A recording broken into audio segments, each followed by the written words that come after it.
भगवान महावीर ने कहा समस्या का एक ही समाधान है, तपस्या।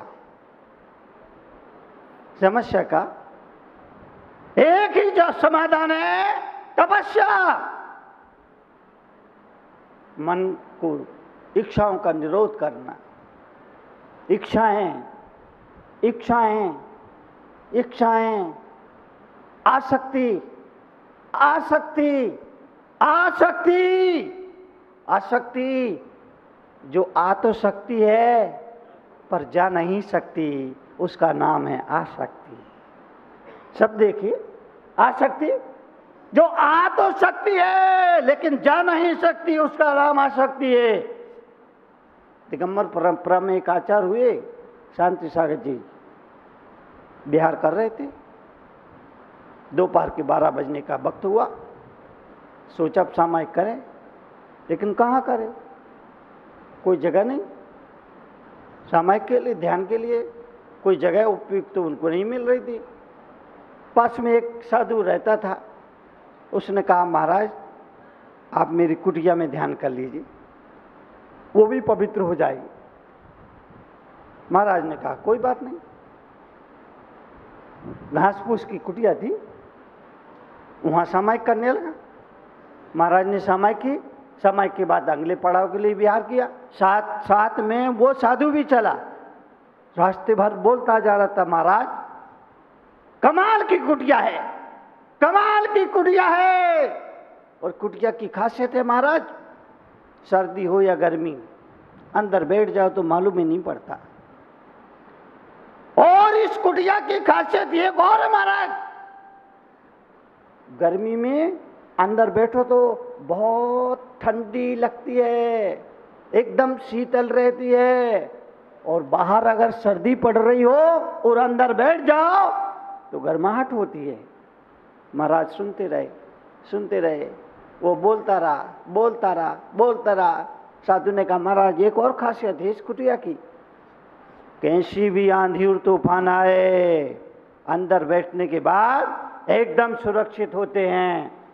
महाराज सुनते रहे, सुनते रहे। साधु ने कहा महाराज एक और खासियत है इस कुटिया की, कितनी भी बारिश हो मगर पानी की एक बूंद भी अंदर नहीं आती है। महाराज सुनते रहे, सुनते रहे, सुनते रहे। साधु ने कहा महाराज एक और विशेषता इस कुटिया की, खासियत उस कुटिया की एक और है महाराज, जंगली जानवर आसपास घूमते रहेंगे लेकिन अंदर आ नहीं सकते। अब महाराज से रहा नहीं गया। शांति सागर जी बोले भैया तू घर में था तो घर के गीत गाता था, अब तूने घर छोड़ दिया, साधु बन गया तो कुटिया के गीत गा रहा है, तो तूने छोड़ा क्या? तूने छोड़ा क्या? महाराज ने मर्मों पर चोट की। घर में था तो घर के गीत गाता था, उसकी तारीफ करता था, उसकी प्रशंसा में जुटा रहता था। अब घर छोड़ दिया, तू साधु बन गया तो कुटिया के गीत गा रहा है, तो तूने छोड़ा क्या? साधु को लगा महाराज कह रहे हैं कि तेरा मोह अभी गया नहीं है, तेरा मोह गया नहीं है।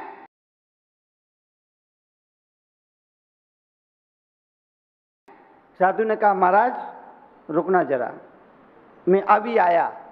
वापिस आया, कुटिया में आग लगाई, कुटिया धूं धूं करके जल गई। भागा भागा भागा भागा, फिर शांति सागर महाराज के पास गया और बोला महाराज आप ये मत समझना कि मेरे मन में मोह है, आप ये मत समझना कि मेरे मन में मोह है, आपका इशारा पाके मैं समझ गया, इसीलिए मैंने कुटिया में आग लगा दी, सारी कुटिया धूं धूं करके जल गई। महाराज चुप रहे।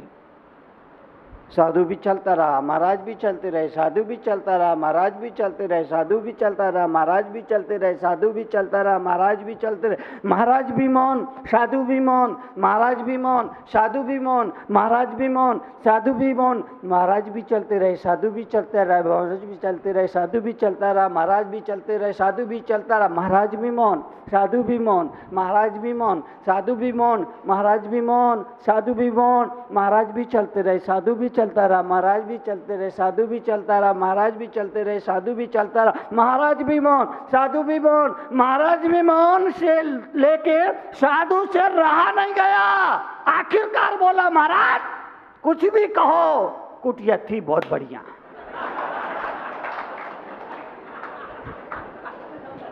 महाराज कुछ भी कहो, लेकिन कुटिया थी बहुत।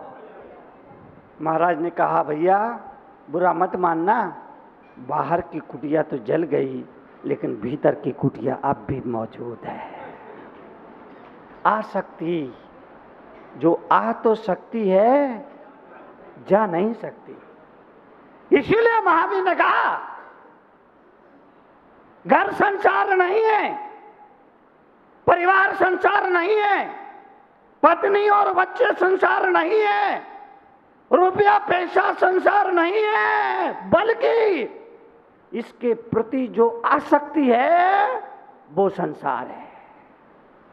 इसके प्रति जो मूर्छा है वो संसार है। याद रखना, अटैची संसार नहीं है, अटैची के प्रति जो अटैचमेंट है वो संसार है।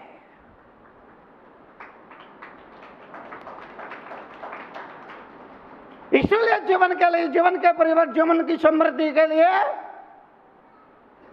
अध्यात्म की शरण में आने वालों को पहला पाठ ये पढ़ाया जाता है, कमल में कीचड़ की तरह रहना। संसार कीचड़ है, सॉरी, कीचड़ में कमल की तरह रहना। संसार कीचड़ है, पर कमल की तरह रहना। कमल कीचड़ में रहता है, पर कीचड़ से अधर रहता है। संसार कीचड़ है, घर परिवार कीचड़ है, दुकान मकान कीचड़ है, उसमें रहना, मगर कमल की तरह रहना, कमल की तरह रहना, तो जीवन का फूल खिलेगा। क्या आप बता सकते हैं दुनिया का सबसे श्रेष्ठ फूल कौन सा है? चंपा है, चमेली है, केतकी है, जुहू है, गुलाब है, केवड़ा है, बेशरम है, तरह तरह के फूल दुनिया में है। क्या आप बता सकते हैं दुनिया का सबसे सुंदर श्रेष्ठ फूल कौन सा है? हाथ उठाएंगे, ऐसा नहीं, हाथ उठाएंगे। हाँ हाँ, आप बोलो। कमल। क्यों?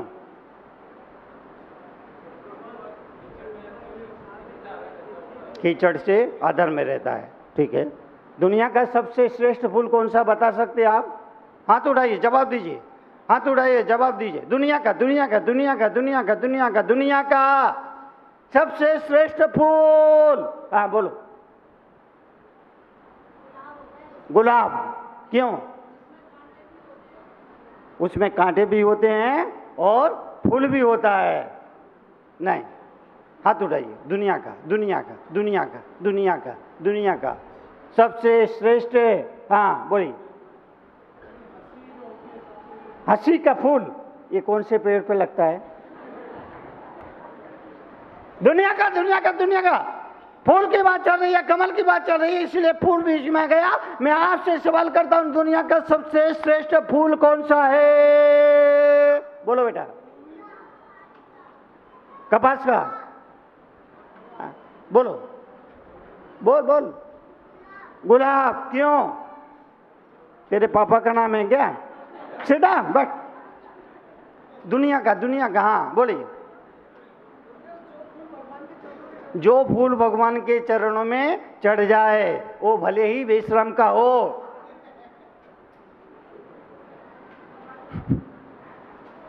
हाँ बोलो, आप बोलो। कमल का फूल। क्यों? कीचड़ में भी खिल करके अदर में होता है। हाँ बोलिए। कमल का, यहाँ बीजेपी वाले ज्यादा है क्या?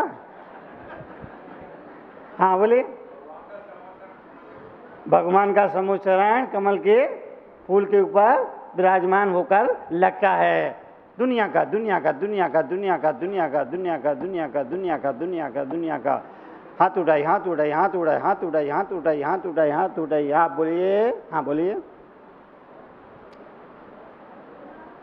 गुलाब का फूल क्यों कांटे में खिलता है? इसलिए गुलाब का फूल। ए बड़ेकर बोल, सबसे श्रेष्ठ फूल कौन सा है? मोगरा। मोगरा क्यों? बालों में लगाती है मेरी बीवी। मेरी बीवी बालों में लगाती है इसलिए मोगरा सबसे। रामलाल सारे इकट्ठे यहीं हो रहे हैं क्या? आपने जवाब दिया गलत है, सही, इसकी चिंता आप नहीं कहेंगे। लेकिन दुनिया का सबसे राजा भोज ने ये समस्या रखी। बड़े बड़े लोग बैठे थे, राजा भोज ने पूछा बताओ दुनिया का सबसे श्रेष्ठ फूल कौन सा है? किसी ने कहा चंपा, किसी ने कहा चमेली, किसी ने कहा केतकी, किसी ने कहा गुलाब, किसी ने कहा कमल, किसी ने कहा कुछ, किसी ने कहा कुछ। कवि कालिदास अब भी चुप थे। सब लोगों ने जवाब दिए। महाकवि कालिदास अब भी चुप थे। राजा भोज ने कहा महाराज आप भी कुछ बोलो, दुनिया का सबसे श्रेष्ठ फूल कौन सा है? कवि ने कहा महाराज मेरी नजर में दुनिया का सबसे श्रेष्ठ फूल है कपास का फूल। है कपास का फूल? अरे इसमें कोई गंध नहीं होती, इसमें कोई सुवास नहीं होती, इसमें कोई सौंदर्य नहीं होता, इसमें कोई भौरे आकर के बैठता नहीं है। तब कालिदास ने कहा महाराज माना कि इसमें सुगंध नहीं है, माना कि इसमें सुवास नहीं है, माना कि इसमें सौंदर्य नहीं है, माना कि इस पर भौरे आकर के नहीं बैठते हैं, लेकिन कपास कपास कपास कपास कपास कपास जब कुट पिट करके एक रूप होकर के आता है तो वो समाज की नग्नता के ढकने के काम आता है। इसलिए दुनिया का सबसे श्रेष्ठ फूल है कपास। जब कुट पिट करके वस्तु का रूप धारण करता है तो समाज की नग्नता के ढकने के काम आता है। इसीलिए दुनिया का सबसे श्रेष्ठ फूल कपास। इसलिए कमल की खासियत है, उसकी मैं बात कर रहा था। घर में रहो, परिवार में रहो, कोई बात नहीं। भरत जी घर में बैरागी, भरत जी घर में बैरागी। एक युवक ने पूछा महाराज ये सारी दुनिया आपको बैरागी कहती है, पर मेरा मन इस बात को मानने के लिए राजी नहीं। आप बैरागी है तो ये तख्त ताज क्यों? और तख्त ताज है तो आप बैरागी कैसे? मेरा मन मुझसे पूछता है महाराज सारी दुनिया तो आपको बैरागी कहती है, लेकिन मेरा मन इस बात को मानने के लिए राजी नहीं। मेरा मन मुझसे पूछता है अगर भरत जी बैरागी है तो तख्त और ताज क्यों? और तख्त और ताज है तो बैरागी कैसे? महाराज मेरा मन मुझसे सवाल करता है अगर भरत जी बैरागी है तो ये 96,000 रानियां क्यों? और अगर रानियों के बीच में है तो बैरागी कैसे? महाराज सारी दुनिया आपको बैरागी कहती है, लेकिन मेरा मन ये बात मानने के लिए राजी नहीं। मेरा मन मुझसे सवाल करता है अगर भरत जी बैरागी है तो ये महल कोठी क्यों? और महल है तो बैरागी कैसे? मैंने अपने मन को समझाया कि सारी दुनिया बैरागी कहती है तो तू भी मान ले, लेकिन मेरा मन इस बात को मानने के लिए राजी नहीं। इसलिए मैं आपके पास चला आया। मेरा सवाल है आप घर में रहकर बैरागी कैसे? चक्रवर्ती ने कहा तुम्हारे सवाल का जवाब मैं दे दूंगा, पर मेरा एक छोटा सा काम है, आप उसे कर दो। मेरा एक छोटा सा काम है, तुम उसे कर दो। महाराज मैं तो आपका सेवक हूँ, चाकर हूँ, आप हमारे राजा हैं, आदेश करें, हम आपके आदेश की पालना करेंगे। चक्रवर्ती ने कहा तुम्हारे हाथ में ये कटोरा है, तेल से लबालब भरा है। इस कटोरे को लेकर के तुम्हें अंतापुर में जाना है। मेरी 96,000 रानियां अंतापुर में लाइन से तुमको खड़ी मिलेगी, दोनों तरफ, बीच में से तुम्हें गुजरना है और ये मुझे बताना है कि मेरी सबसे सुंदर रानी कौन सी है। बड़ा खुश हुआ। अंतापुर में हो तो किसी को जाने का अधिकार होता नहीं है, किसी को जाने की अनुमति होती नहीं है, लेकिन राजा खुद बोल रहा है और ये भी बोल रहा है कि तुम्हें देखना है, गौर से देखना है और बाद में ये भी बताना है कि मेरी सबसे सुंदर रानी। बोले महाराज हो जाएगा, अब मैं चलता हूं, देख कर आता हूं। महाराज ने कहा रुको, तुम्हारे पीछे 2 सैनिक चलेंगे नंगी तलवार लेकर। अगर कटोरे से एक बूंद भी तेल नीचे गिर गया तो तुम्हारी गर्दन धड़ से अलग होकर जमीन पर गिर जाएगी।